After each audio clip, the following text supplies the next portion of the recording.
Parte 1. Os personagens da história. Para observar sua mente em um modo automático, dê uma olhada na imagem abaixo. A imagem abaixo é a descrição de uma mulher com a fisionomia brava. Sua experiência quando olha para o rosto dessa mulher combina de forma integral o que normalmente chamamos de ver e de pensamento intuitivo. Tão certo e rapidamente quanto você viu que o cabelo da mulher é escuro, você compreendeu que ela está com raiva. Além do mais, o que você viu se projetou no futuro. Você percebeu que esta mulher está prestes a dizer algumas palavras muito desagradáveis, provavelmente num tom de voz alto e estridente. Uma premonição do que ela falará a seguir veio à sua mente automaticamente sem esforço. Você não pretendia avaliar o humor dela ou antecipar o que ela poderia dizer ou fazer. E a sua reação à foto não estava ligada à sensação de algo que você fez. Simplesmente aconteceu com você. Isso foi um exemplo do pensamento rápido. Agora olhe para o seguinte problema. 17 vezes 24. Você percebeu na mesma hora que esse era um problema de multiplicação. E provavelmente percebeu que seria capaz de resolvê-lo com papel e lápis, quando não de cabeça. Também teve um vago conhecimento intuitivo do leque de resultados possíveis. Você admitiria rapidamente que tanto 12.609 como 123 são plausíveis. Sem gastar algum tempo resolvendo o problema, porém, você não teria certeza de que a resposta não é 568. Uma solução precisa não lhe veio à mente, e você sentiu que poderia escolher se empreendia ou não o cálculo. Se ainda não o fez, tente resolver o problema de multiplicação agora, completando ao menos parte dele. Você experimentou o pensamento lento, conforme procedeu a uma sequência de passos. Primeiro puxou da memória o programa cognitivo para multiplicação que aprendeu na escola e depois o implementou. Empreender o cálculo exigiu algum esforço. Você sentiu o peso de guardar muito material na memória. Conforme precisou não perder de vista onde estava e para onde estava indo, ao mesmo tempo em que guardava o resultado intermediário. O processo foi um trabalho mental, deliberado, laborioso e ordenado, um protótipo do pensamento lento. O cálculo não foi um simples evento em sua mente. Seu corpo também se envolveu. Seus músculos ficaram tensos, sua pressão sanguínea subiu e seus batimentos cardíacos aumentaram.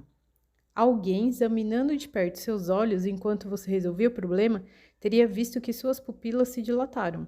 Suas pupilas contraíram de volta ao tamanho normal assim que você deu a tarefa por encerrada, quando descobriu a resposta, que é 408 a propósito, ou quando desistiu. Por várias décadas, os psicólogos têm se mostrado profundamente interessados nos dois modos de pensamento evocados pela foto da mulher, com raiva, e pelo problema da multiplicação, e sugeriram muitas classificações para eles. Adotei termos propostos originalmente pelos psicólogos Kate Stanovic e Richard West, e vou fazer referência a dois sistemas na mente, o sistema 1 e o sistema 2. O sistema 1 opera automática e rapidamente, com pouco ou nenhum esforço e nenhuma percepção de controle voluntário. O sistema 2 aloca a atenção às atividades mentais laboriosas que o requisitam, incluindo cálculos complexos. As operações do sistema 2 são muitas vezes associadas com a experiência subjetiva de atividade, escolha e concentração.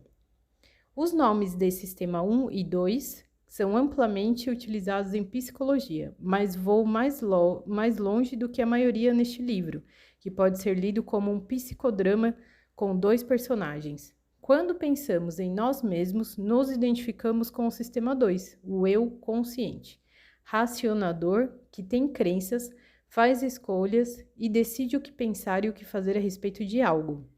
Embora o sistema 2 acredite estar onde a ação acontece, é o automático sistema 1, o herói deste livro. Descreva o sistema 1 como originando sem esforço as impressões e sensações que são as principais fontes das crenças explícitas e escolhas deliberadas do sistema 2. As operações automáticas do sistema 1 geram padrões de ideias surpreendentemente complexos, mas apenas o sistema 2, mais lento, pode construir pensamentos em séries ordenadas de passos. Também descreva circunstâncias em que o sistema 2 assume o controle, dominando os irrefreáveis impulsos e associações do sistema 1. Você será convidado a pensar nos dois sistemas como agentes com suas capacidades, limitações e funções individuais. Em ordem aproximada de complexidade, eis aqui alguns exemplos das atividades automáticas que são atribuídas ao sistema 1. Detectar que um objeto está mais distante que o outro. Orientar em relação à fonte de um som repentino. Completar a expressão pão com. Fazer cara de aversão ao ver uma foto horrível. Detectar hostilidade em uma voz. Responder 2 mais 2 é igual. Ler palavras em grandes cartazes. Dirigir um carro por sua rua vazia. Encontrar um movimento decisivo no xadrez, se você for um mestre enxadrista. Compreender sentenças simples e reconhecer que uma índole dócil e organizada compaixão pelo detalhe se assemelha a um estereótipo ocupacional. Todos esses eventos mentais são no mesmo grupo da mulher raivosa. Eles ocorrem automaticamente e exigem pouco ou nenhum esforço. As capacidades do sistema 1 incluem habilidades inatas que compartilhamos com outros animais. Nascemos preparados para perceber o mundo em torno de nós, reconhecer objetos, orientar a atenção, evitar perdas e ter medo de aranhas. Outras atividades mentais se tornam rápidas e automáticas por meio da prática prolongada. O sistema 1 aprendeu associações entre as ideias, capital da França, por exemplo. Também aprendeu habilidades como ler e compreender nuances de situações sociais. Algumas habilidades, como encontrar movimentos decisivos de xadrez, são adquiridas apenas por peritos especializados. Outras são amplamente compartilhadas. Detectar a similaridade de um esboço de personalidade para um estereótipo ocupacional exige amplo conhecimento da língua e da cultura, coisa que a maioria de nós possui. O conhecimento fica armazenado na memória e é acessado sem intenção e sem esforço. Inúmeras ações mentais na lista são completamente involuntárias. Você não consegue deixar de compreender sentenças simples em sua própria língua ou de se orientar na direção de um som alto e inesperado. Tampouco se abster de saber que 2 mais 2 é igual a 4, ou de pensar em Paris quando a capital da França é mencionada. Outras atividades, como mastigar, são suscetíveis do controle voluntário, mas normalmente funcionam no piloto automático. O controle da atenção é compartilhado pelos dois sistemas. Orientar-se para um som alto normalmente é uma operação involuntária do sistema 1, que imediatamente mobiliza a atenção voluntária do sistema 2. Você talvez seja capaz de resistir a se virar em direção à fonte de um comentário alto e ofensivo numa festa cheia de gente. Mas, mesmo que sua cabeça não se mova, sua atenção é inicialmente dirigida para lá, pelo menos por algum tempo. Entretanto, a atenção pode se afastar de um foco indesejado, principalmente com uma concentração intensa em outro alvo.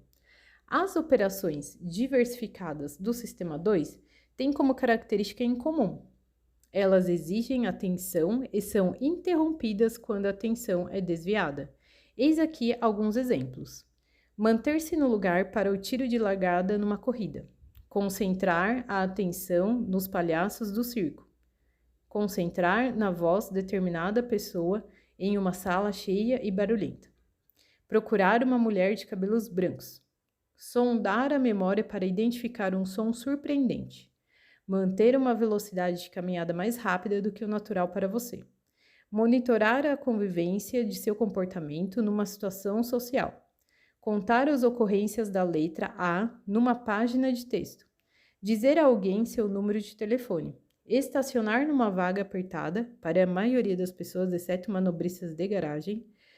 Comparar duas máquinas de lavar roupa em relação ao valor global. Preencher um formulário de imposto e verificar a validade de um argumento lógico complexo. Em todas essas situações, você deve prestar atenção, e você não se sairá muito bem ou nada bem se não estiver preparado ou se a sua atenção for direcionada inapropriadamente. O sistema 2 tem alguma capacidade de mudar o modo como o sistema 1 funciona, programando as funções normalmente automáticas de atenção e memória. Quando espera por um parente numa agitada estação de trem, por exemplo, você pode se dispor quanto quiser a procurar por uma mulher de cabelos brancos ou um homem de barba, e desse modo aumentar a probabilidade de detectar seu parente de longe. Você pode ajustar sua memória para procurar capitais que começam com a letra N ou romances existencialistas franceses. E quando aluga um carro no aeroporto de Londres, o atendente provavelmente vai lembrá-lo que aqui dirigimos do lado esquerdo da rua. Em todos esses casos, exige-se que você faça algo que não lhe vem naturalmente. E você vai descobrir que manter de forma consciente um ajuste exige o emprego contínuo de pelo menos algum esforço. A expressão tantas vezes utilizada em inglês, pay attention, cabe bem aqui. Você dispõe de um orçamento de atenção limitado para alocar as suas atividades, e se tenta ir além desse orçamento, fracassa.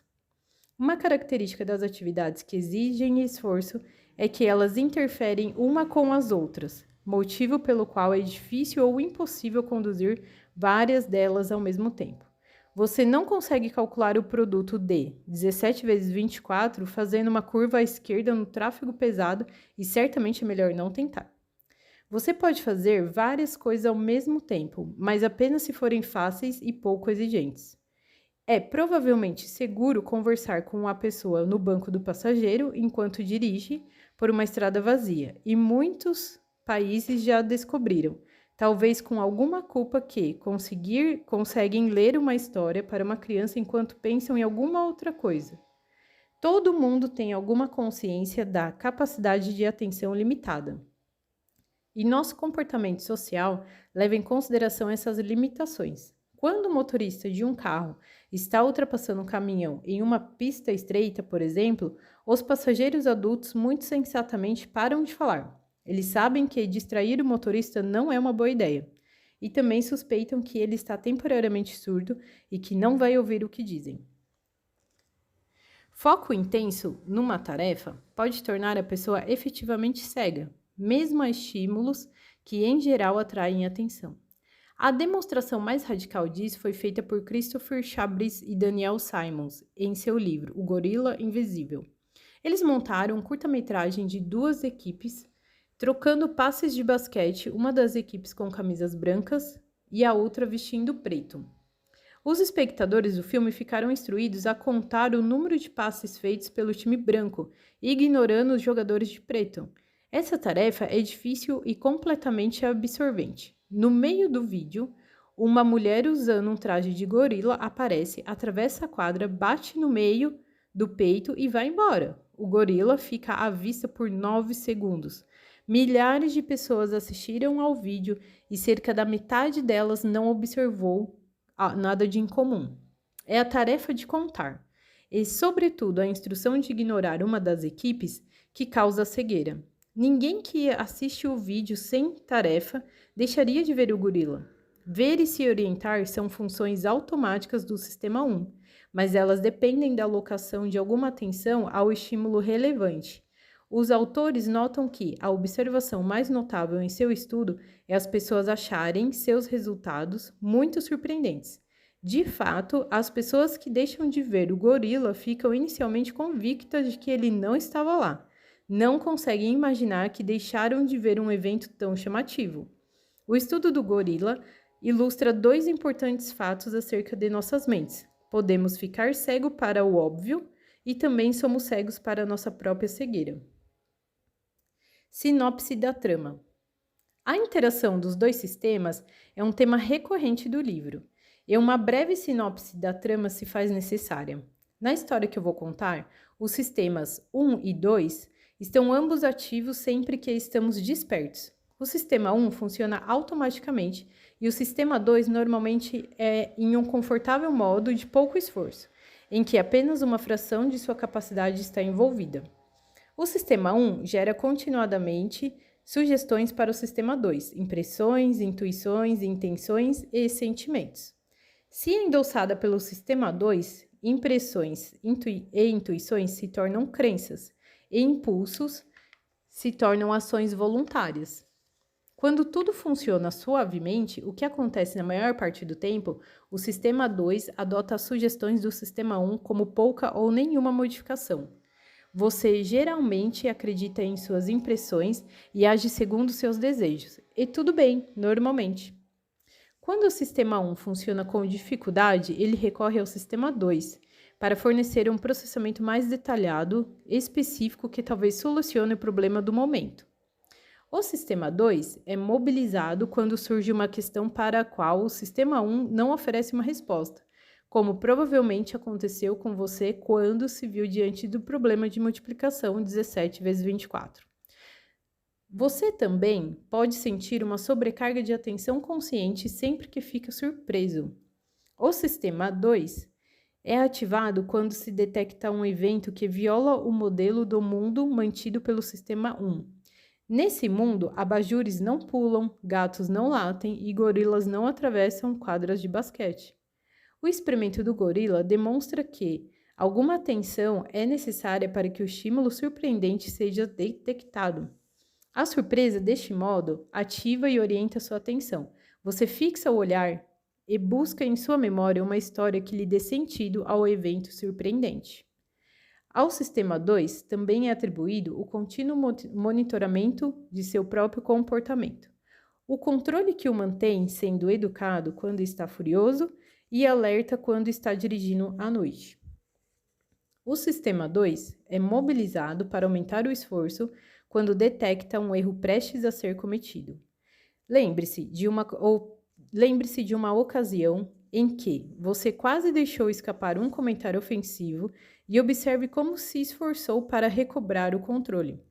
Em resumo, a maior parte do que você, o seu sistema 2, pensa e faz origina-se de seu sistema 1, mas o sistema 2 assume o controle quando as coisas ficam difíceis e normalmente ele tem a última palavra. A divisão de trabalho entre o sistema 1 e o sistema 2 é altamente eficiente. Isso minimiza o esforço e otimiza o desempenho. O arranjo funciona bem na maior parte do tempo porque o sistema 1 geralmente é muito bom no que faz. Seus modelos de situações familiares são precisos. Suas previsões de curto prazo são, em geral, igualmente precisas, e suas reações iniciais a desafios são rápidas e normalmente apropriadas. O sistema 1 tem vieses, porém erros sistemáticos que ele tende a cometer em circunstâncias específicas. Como veremos, ele às vezes responde a perguntas mais fáceis do que essa que foi feita e exibe pouco entendimento de lógica e estatística. Uma limitação adicional do sistema 1 é que ele não pode ser desligado. Se alguém lhe mostra uma tela, uma palavra, numa língua que você conhece, você a lê, a menos que sua atenção esteja totalmente concentrada em outro lugar. Então, aqui vamos apresentar a figura 2, com o nome conflito. A figura 2 é uma variação de um experimento clássico que produz um conflito entre os dois sistemas. Você deve tentar o exercício antes de prosseguir na leitura. Sua primeira tarefa é descer por ambas as colunas, dizendo em voz alta se cada palavra está impressa em minúscula ou maiúscula. Quando houver terminado a primeira tarefa, desça por ambas as colunas outra vez, dizendo se cada palavra está impressa à esquerda ou à direita do centro, dizendo ou sussurrando para si mesmo, esquerda ou direita. Então, a primeira palavra são pegadinhas, então digamos assim, esquerda e direita, maiúscula e minúscula. Então, esquerda, maiúscula, esquerda, minúscula, direita, maiúscula, direita, maiúscula, esquerda, maiúscula, direita, minúscula. E do outro lado, ele fala as palavras maiúscula, escrita em minúscula, minúscula, maiúscula, minúscula, maiúscula. Você quase certamente conseguiu dizer as palavras corretas em ambas as tarefas e, sem dúvida, descobriu que algumas partes de cada tarefa eram bem mais fáceis do que outras. Quando identificou as maiúsculas e as minúsculas, a coluna da esquerda foi fácil e a coluna da direita obrigou-se a diminuir a velocidade e talvez até a gaguejar ou hesitar. Quando você nomeou a posição das palavras, a coluna da esquerda foi difícil e da direita foi bem mais fácil. Essas tarefas envolvem o sistema 2. Por que dizer maiúscula, minúscula ou direita e esquerda não é o que rotineiramente você faz quando está percorrendo uma das colunas de palavras. Uma das coisas que você fez para se ajustar à tarefa foi programar a sua memória de modo que as palavras relevantes maiúscula e minúscula para a primeira tarefa ficassem na ponta de sua língua. A priorização das palavras escolhidas é eficaz e a tentação moderada de ler outras palavras foi razoavelmente fácil de resistir quando você percorreu a primeira coluna. Mas a segunda coluna era diferente, pois continha palavras para as quais você estava ajustado e não podia ignorá-las. Você foi a maior parte capaz de responder corretamente, mas dominar a reação antagônica exigiu esforço, e isso diminuiu a sua velocidade. Você experimentou um conflito entre a tarefa que pretendia empreender e uma reação automática que interferiu com isso.